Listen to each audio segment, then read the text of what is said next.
लग्न सोहळा म्हटलं की कन्यादान, कन्यादान म्हटलं की फर्निचर आणि फर्निचर म्हटलं की साई कमल फर्निचर. आपल्या बजेटमध्ये लग्नाचे पॅकेज उपलब्ध, तसंच कपाट, showcase, bed, dressing, dining, teapoy, sofa set या वस्तूंनी परिपूर्ण सप्तपदी पॅकेज उपलब्ध. याचबरोबर टेबल, खुर्ची, आराम खुर्ची, वॉर्डरोब, डबल बेड तसंच सोफ्याच्या वेगवेगळ्या व्हरायटीज. अर्थात घरासाठी आवश्यक ते सर्व फर्निचर म्हणजेच संगमनेरमधील साई कमल फर्निचर. साई कमल फर्निचर इथं ऑर्डर प्रमाणे सुद्धा फर्निचर तयार करून मिळेल. आजच भेट द्या साई कमल फर्निचरला. प्रोप्रायटर गणेश साहेबराव सातपुते, वसंत लॉन्स समोर, संगमनेर. मोबाईल 98 814 73 753 आणि 98 902 61 272.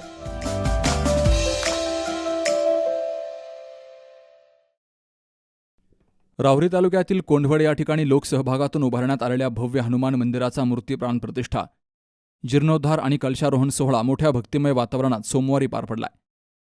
साधू संत महंत आणि हजारो भाविकांच्या उपस्थितीमध्ये हा धार्मिक सोहळा संपन्न झाला. 3 दिवस चाललेल्या धार्मिक सोहळ्यामध्ये विविध वेदिक विधी पार पडलेत.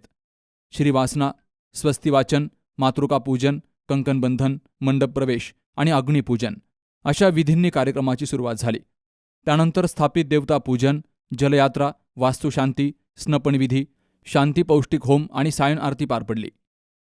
16 मार्चला शांतीपाठ, देवता होम, महापूजन, पूर्णाहुती आणि कलशारोहण सोहळा मोठ्या उत्साहात पार पडलाय. या धार्मिक विधींचं पौरोहित्य राजेंद्र जोशी, विजय जोशी, बंटी जोशी, अनिकेत जोशी, ओंकार जोशी, सचिन दिघे, बंडू गोंधळी, आकाश जोशी, दीपक कुलकर्णी, गोविंद खरे आणि विकी जोशी यांनी केलं. यावेळी 51 दाम्पत्यांच्या हस्ते होमहवन केलं गेलं. सोहळ्याची सांगता महंत उद्धव महाराज मंडलिक यांच्या कालाच्या कीर्तनानं झाली. तर हजारो भाविकांनी उपस्थित राहून धार्मिक कार्यक्रमांचा लाभ घेतलाय. आमचा जो प्रयत्न चालू झाला 2023 मध्ये आणि शेवट झाला 2026 मध्ये, म्हणजे आता चालू मध्ये, खरोखर आमची जी टीम होती वानर सेना इतकं म्हणजे पळण्याचं काम देणगी 1 ना 1 रुपया या ठिकाणी त्यांनी जमा केला. कोणी नातेवाईक असतील, मुली असतील, कोंढरगावच्या भरभरून देणगी या ठिकाणी त्यांनी जमा केली आणि पदर खर्चाने आम्ही सगळं देणगी गोळा करण्याचं काम केलं. आणि जसा टाइम भेटन या तरुण मंडळीला तसं या ठिकाणी श्रमदान करून असं भरभरून मंदिराला त्यांनी योगदान दिलं, श्रमदान दिलं. दुसरी सांगायची गोष्ट, आज 1-1.5 कोटी रुपयाचं मंदिर उभं राहून आनंद सोहळा साजरा होतोय. हा सर्व आपल्या नातेवाईक, मुली, मित्रपरिवार, तालुक्यातील उद्योजक, अहिल्यानगरचे उद्योजक यांनी भरभरून देणगीनं हा उत्सव साजरा होतो, मंदिर पूर्ण होत आहे. आमचा तरुण वर्ग यांनी रात्रंदिवस मेहनत करून आधी गावाच्या सहकार्याने आम्ही हा कार्यक्रम यशस्वी करू शकलो, याच्याबद्दल आम्हाला खूप खूप आनंद आहे.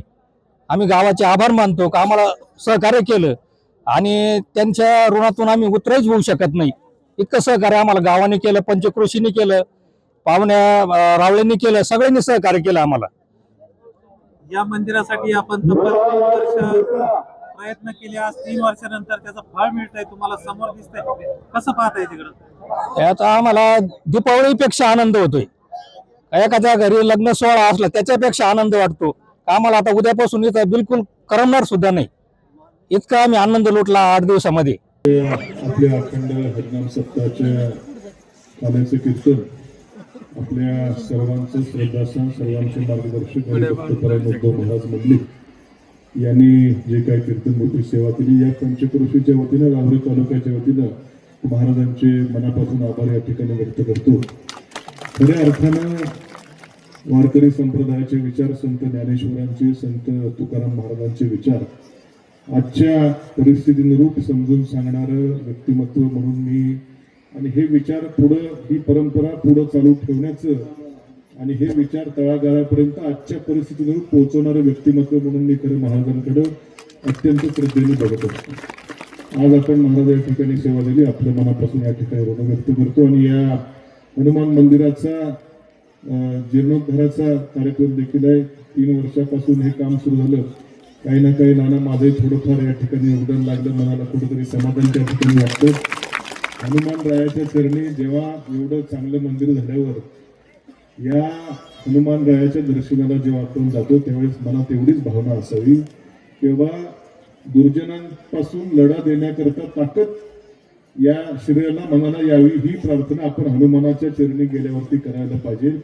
आणि ज्याप्रमाणे सज्जनांचं एक प्रभू श्रीरामांचं जी काही मनापासून सेवा हनुमानरायांनी केली त्या पद्धतीने सज्जनांची सेवा आणि दुर्जनांप्रती लढा देण्याची ताकद मिळो ही प्रार्थना आपण हनुमानाच्या मंदिरात त्या ठिकाणी नवीन केली पाहिजे. नवीन नाही म्हणजे केली पाहिजे अशी अपेक्षा या ठिकाणी सर्व व्यक्त करतो.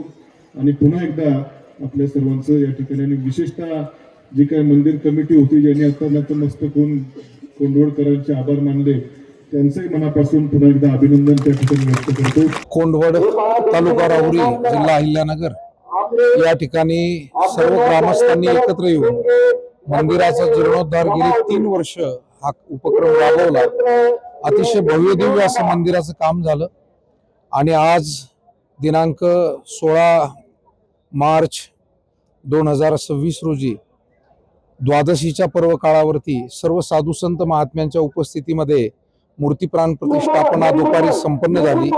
भगवान प्रभू रामचंद्र आणि पंचायतन दत्त भगवान रुक्मिणी पांडुरंग हनुमानजी आणि महादेव या सर्व मूर्तींची प्राण प्रतिष्ठा सुंदर रीतीने पार पडली.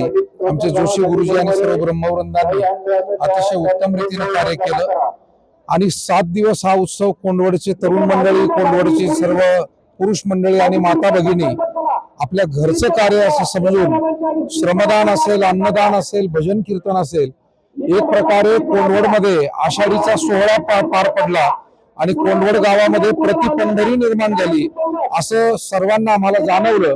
म्हणून या निमित्तानं वारकरी संप्रदायाची सेवा कोंढवडकरांनी इतकी उत्तम रीतीने पार पाडलेली आहे की आम्ही सर्वजण त्यांना मनापासून धन्यवाद देतो आणि आमच्या सगळ्या कोंढवडकरांना आलेल्या भक्तांना भगवंताचे सतत आशीर्वाद लाभो सर्वांचं कार्य परिपूर्ण हो अशीच प्रार्थना या निमित्तानं मी करतो. यावेळी माजी मंत्री प्राजक्त तनपुरे यांची सपत्नीक हजेरी होती.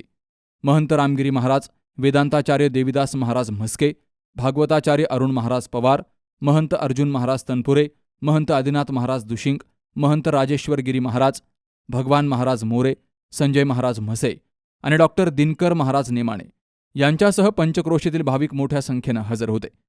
सूत्रसंचालन आप्पासाहेब ढोकणे यांनी केलं. सुहास जाधवसह शरद पाचरणे, सी न्यूज मराठी, राहुरी.